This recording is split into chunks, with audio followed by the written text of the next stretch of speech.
Dragon Ball superhero movie is the new Dragon Ball film of 2022. I loved the last Broly movie that we got. I thought it was one of the best, probably the best Dragon Ball movie that we've seen. The animation was beautiful. The fighting was amazing. They made Broly just look incredible in that movie, and so I was really excited for this, for a new Dragon Ball Super movie here. Yeah, I'm a huge Dragon Ball fan. That's the only anime that I've ever really been a big fan of. So don't think this is gonna be, me not going into my bag of anime movies or whatever. Really, Dragon Ball was really the only ever anime that I got into as a kid. It's the only one that I really can get into now. I've tried others. I don't know, just Dragon Ball does it for me. As a kid, all my friends watching this, we would all watch it. Would be at my house, me and my brothers recorded it on cassette tapes, and it's wonderful memories. I think my favorite saga probably is the Frieza and the Cell saga. Those two, I think, are two of some of the best writing Dragon Ball's ever had, and some of the best fights that we've ever seen in those two sagas.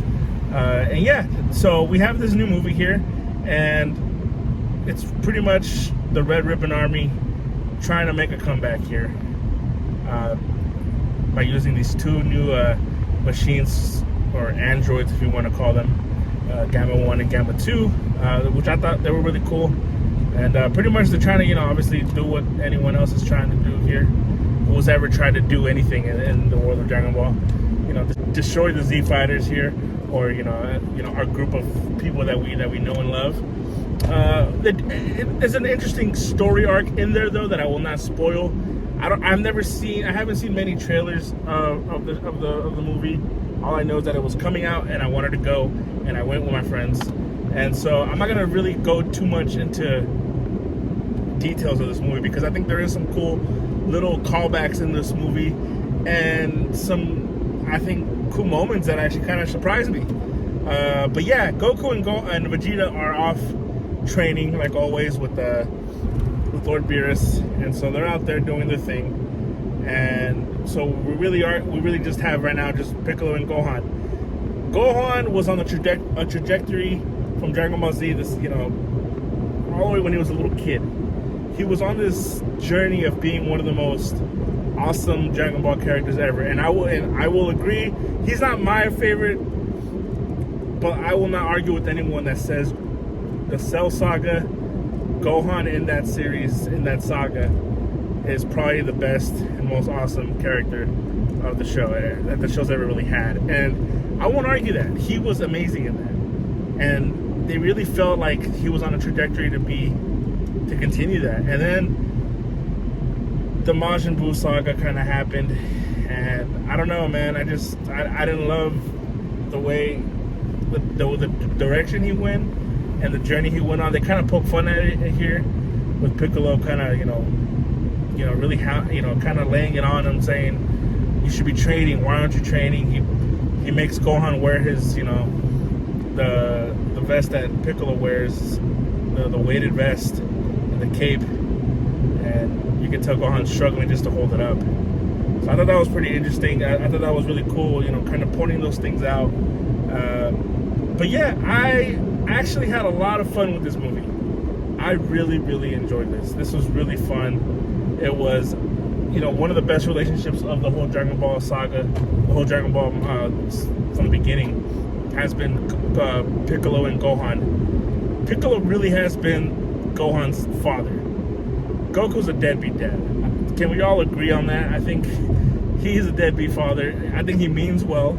Obviously, Goku is, he wants to save the Earth. He wants to save, humanity.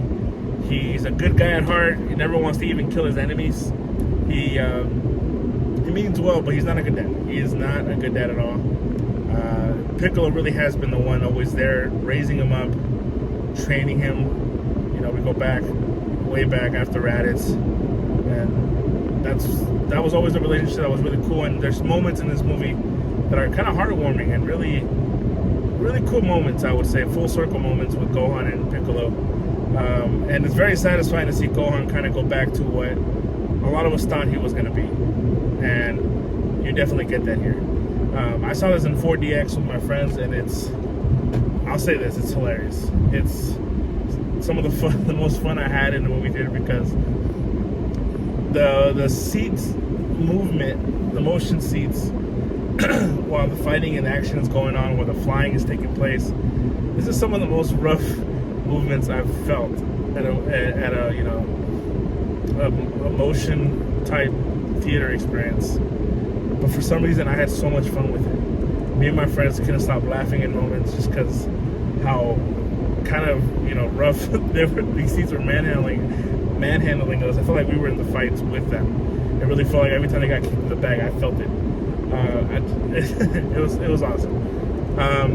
There is kind of I do have some negatives. I would say maybe the first 10-15 minutes of it are a little rough.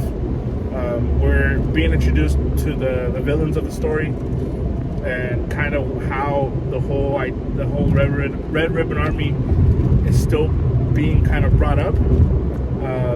You'll see kind of how that comes into play, and you're introduced to these characters that aren't bad. It's just, I don't know, it felt a little rough. The humor in this works almost all the time. There's some moments here that might be a little cheesy, but that's Dragon Ball. You kind of accepted that. You accept there's moments in every episode, in every show, every movie that, you know, you're just kind of like, it's what they do. It's what they do. It's what Dragon Ball does. It's fine. But overall, man, I thought this was cool. I thought this was really cool. Also, before I end this, and I don't want to stop this without mentioning the animation. I've seen a lot of criticisms. Honestly, it didn't bother me as much as other people are saying. It is a 3D animation. I didn't love it. I would prefer the 2D. I would prefer the animation that they had in the Broly movie. I thought was perfect. I kind of would prefer that. If we're never ever gonna go back to the Dragon Ball Z, you know, days of before Kai, before all the newer animation. If we're not gonna go back to that, which I personally, and I think a lot of real Dragon Ball fans love, we love that old school animation. If we're not gonna go back to that, I prefer what we got from Broly and the animation they had in that. I thought it looked beautiful. I would prefer that, but this wasn't bad. It wasn't bad. It didn't take me out. I enjoyed it. I thought it was really fun. This is, for any Dragon Ball fans, I really recommend this to go check it out. Have fun with this, man. It's just a good time at a movie theater. It's my first movie theater experience with a Dragon Ball movie, so I had a blast. I had fun. Go with a good group of friends and just have a blast if you're into this. And if you're not, well, you're missing out, man. You really are. I don't know. I feel weird rating this because it's like I'm so biased towards Dragon Ball, so I'm not gonna rate it. Just watch it. It's really fun. It's a fun time in the movie theater. So yeah, that's my opinion. Does it suck? Are you guys gonna watch this Dragon Ball? You know, it seems like not many people have really heard of it, unless you're really diehard Dragon Ball fans like us, like me and my friends.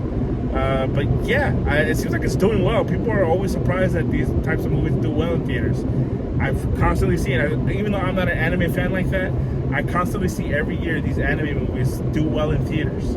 There is a market here, people. There are these fans that are dying to watch anime on the big screen, and they're here. They're here to stay, and I support them, man. I think it's cool. Yeah. So that's my opinion. Does it suck? Let me know. Comment down below. I'll see y'all next time. Peace.